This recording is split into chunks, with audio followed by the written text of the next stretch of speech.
The Little Prince by Antoine de Saint-Exupéry. Narration and art by Rick. Chapter 1.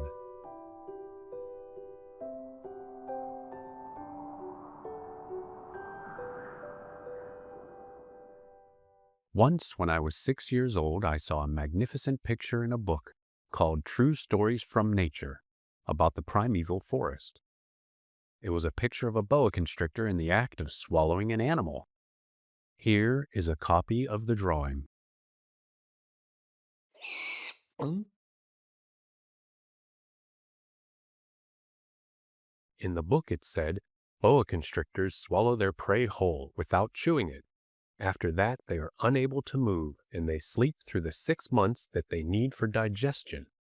Then I pondered deeply over the adventures of the jungle, and after some work with a colored pencil, I succeeded in making my first drawing, my drawing number 1.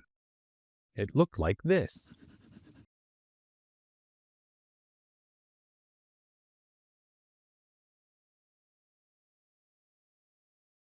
I showed my masterpiece to the grown-ups and asked them whether the drawing frightened them, but they answered, "Frightened?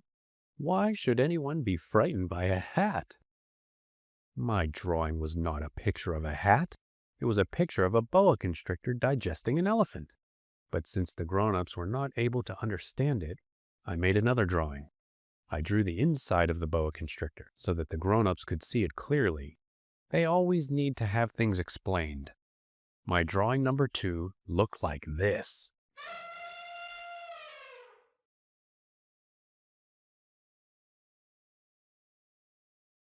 The grown-ups' response this time was to advise me to lay aside my drawings of boa constrictors, whether from the inside or the outside, and devote myself instead to geography, history, arithmetic, and grammar.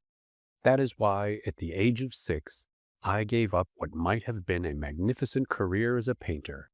I had been disheartened by the failure of my drawing number 1 and my drawing number 2. Grown-ups never understand anything by themselves, and it is tiresome for children to be always and forever explaining things to them. So then I chose another profession and learned to pilot airplanes.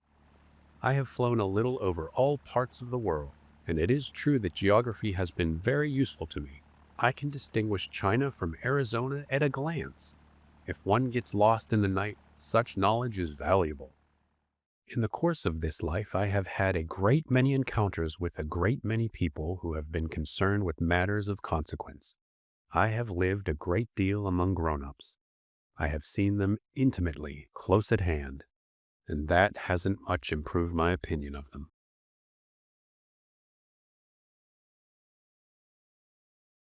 Whenever I met one of them who seemed to me at all clear-sighted, I tried the experiment of showing him my drawing number 1, which I have always kept.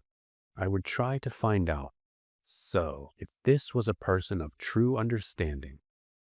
But, whoever it was, he or she would always say, "That is a hat." Then I would never talk to that person about boa constrictors or primeval forests or stars. I would bring myself down to his level. I would talk to him about bridge and golf and politics and neckties. And the grown-up would be greatly pleased to have met such a sensible man.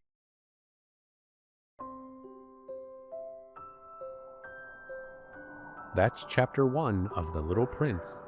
The adventure continues next time. I'm Rick. See you soon.